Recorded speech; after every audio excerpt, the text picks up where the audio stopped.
I am enjoined by the statute to apply the ordinary sentence for an offence of this nature. You will spend the rest of your natural life in prison unless the parole authorities consider you fit for release in the fullness of time.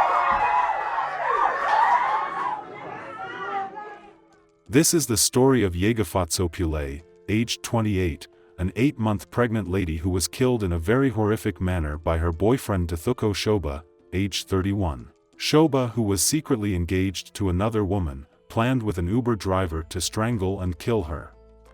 He then left her body dangling from the branch of a tree to make it look like she did it to herself, all because she had refused to abort his baby for the second time in few months. Pule was stabbed and shot. Her body was later found dangling from the branch of a tree with her unborn baby. Hello and welcome to Twisted Crimes. Subscribe and hit the like button for more stories. This story will be taking us to the city of Soweto, South Africa. Soweto is an urban settlement or township in South Africa, southwest of Johannesburg, with a population of approximately 1.3 million. South Africa in general can be said to not be too safe. Around 83 people are murdered in South Africa every day. Tshegofatso Pule was born in 1992 and raised by her aunt following the loss of her parents in Meadowlands, Soweto. She was described as stylish and full of energy, and her beloved family and friends were close-knit. Pule aspired to work in the fashion and beauty industries. Pule started working as a beauty artist after high school, first at a MAC cosmetics boutique. Her goal was to transition to marketing. Pule was able to monetize her artistic abilities and express her creativity through makeup artistry. She was resolved to put in a lot of effort and be independent. Pule liked to dance, hang out with friends, and spend time with family while she wasn't working. Her exuberant and lively demeanor brightened every space she entered. Pule exuded hope and friendliness. She made a special effort to help her family members, especially her sister, who suffered greatly following the death of their parents. Pule met Ntuthuko Shoba, the man who would eventually orchestrate her murder, back in high school. But it was not until years later, in 2018, that 31-year-old Shoba pursued a relationship with 28-year-old Pule. Shoba worked a lucrative job in information technology, but he concealed from Pule that he was already engaged to another woman, Rosette. During her relationship with Shoba, she got pregnant even though Shoba said it was casual. Shoba insisted Pule get an abortion, not wanting a baby to interfere with his impending marriage to Rosette. After a heart-wrenching decision, Pule terminated the pregnancy. But in late 2019, Pule again fell pregnant by Shoba. This time, she refused to terminate the pregnancy, having already lost one child with him. There were constant back and forth about what would happen to the baby. Sometimes he'd say yes, keep it, and sometimes he'd say no, he doesn't want the baby. He denied paternity and provided little financial assistance. Here is a court footage showing some of the chats they had about the baby. January 2020 is the month when Ntuthuko Shoba said he found out about Tshegofatso Pule's pregnancy. He says the conversation first happened via a phone call, but was later had on WhatsApp. He reads the messages out. Hi Shoba, I hope you're fine. Listen, can you talk because I want to call you. I want to talk to you about, okay, I guess you want to say there's something I want to talk to you about. My response is, in a meeting, Nana, we'll call you when I'm out. And then she says, okay, please. And then after that, there appears to be a voice note. Yes. Correct? Yes. From her or from you? That's from her. Then what is the response to the voice note? Oh snap, yo, that's tricky. I remember but I guess then we should go do the test together as second confirmation. Wow, this can't be good. He says the second test was to confirm the pregnancy, as Tshegofatso had done a home test. On Monday, he told the court he'd made the decision clear that they weren't having an abortion. He reads an extract from one of the messages when the matter was discussed. Baby, stop accusing me. I said we are in this together.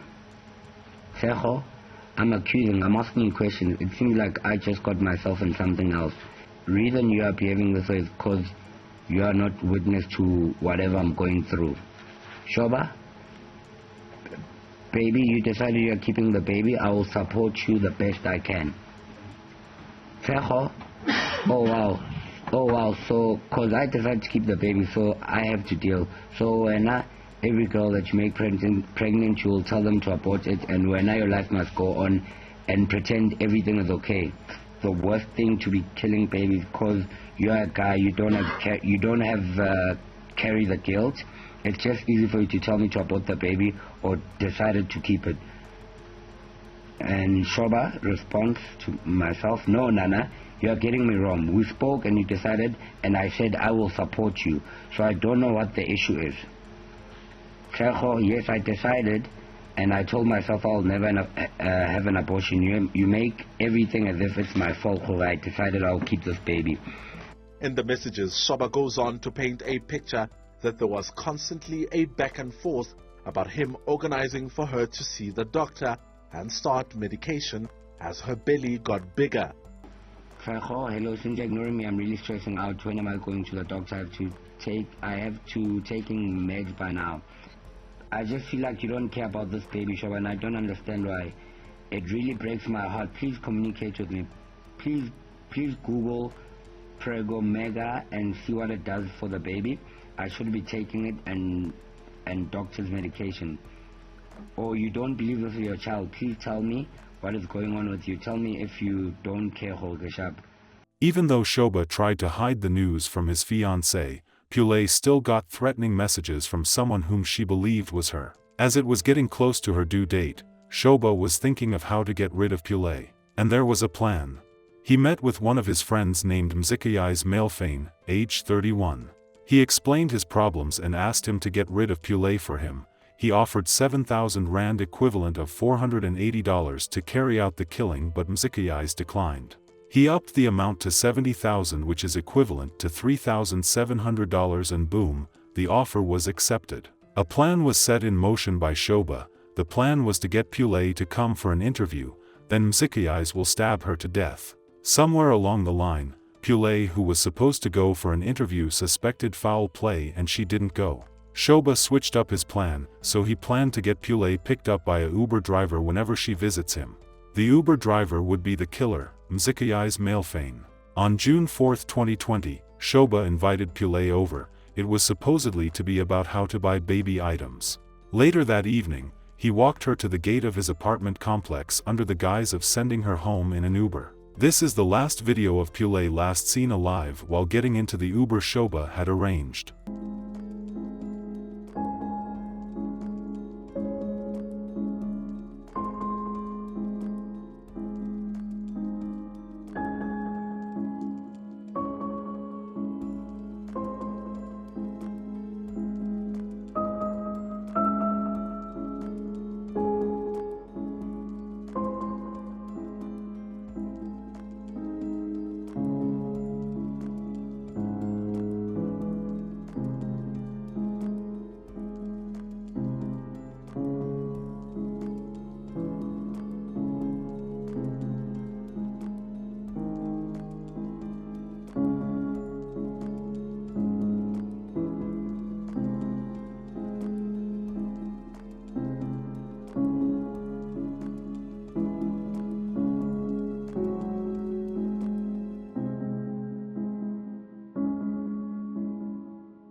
When Pule failed to arrive home that evening as promised, her family began to worry. The next day, her aunt filed a police report on a missing individual. All this time, Pule had been driven to a remote area by the hired hitman, who then shot her in the chest. He then staged her to have done it to herself by hanging her body from a tree, demonstrating a callous disdain for her life and the lives of her unborn child. A city employee discovered the horrifying image on June 8 while tidying a field that isn't often visited by visitors. Tshegofatso Pule, an 8-month pregnant woman, was discovered dangling from a tree, having been brutally killed. Pule had been shot to death and was dead when her body was found. However, disturbingly, evidence indicated that she had not died when she was first hanged. She never had a chance, and neither did her unborn child. After Pule's body was identified, the police inquiry quickly focused on Ntuthuko Shoba, the father of her unborn kid. Although Shoba acknowledged her coming to his house the night before she vanished,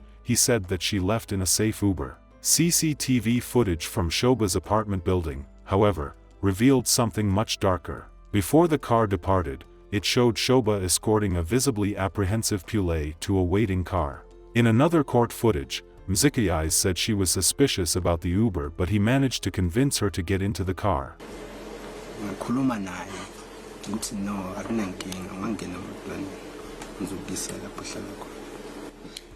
Miss Pule was in doubt. She was doubting to get into the car, and I spoke to her and I said, no, she can be free, I will take her home.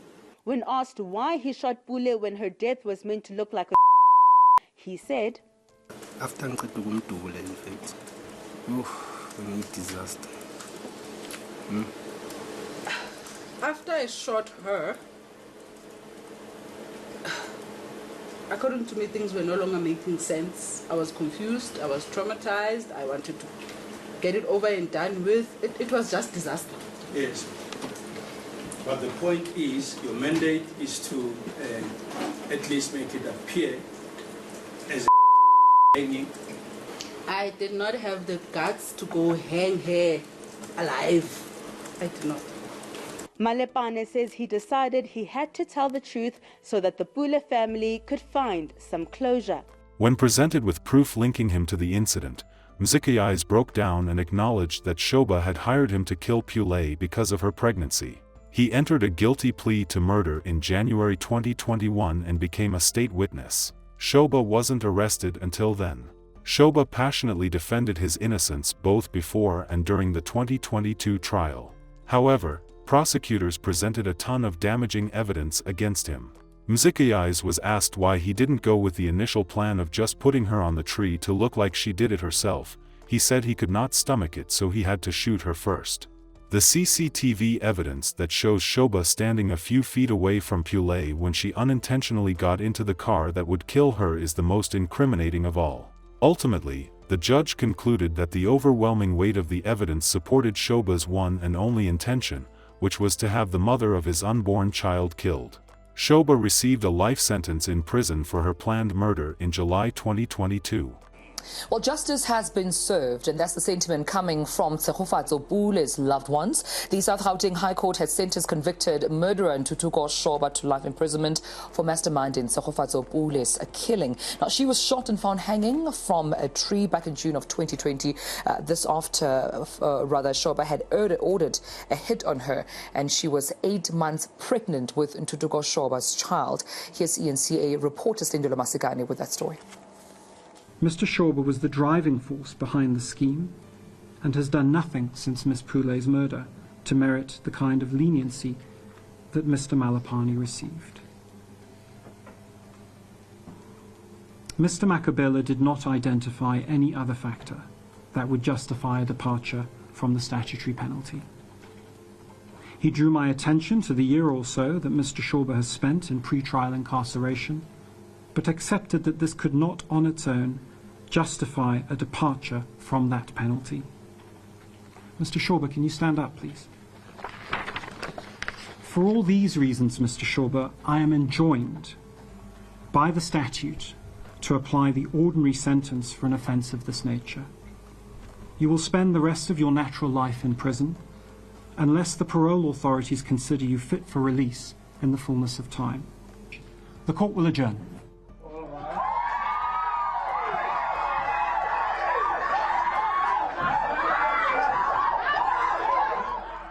Emotional scenes inside court as Ntuthuko Shoba is sentenced to life imprisonment.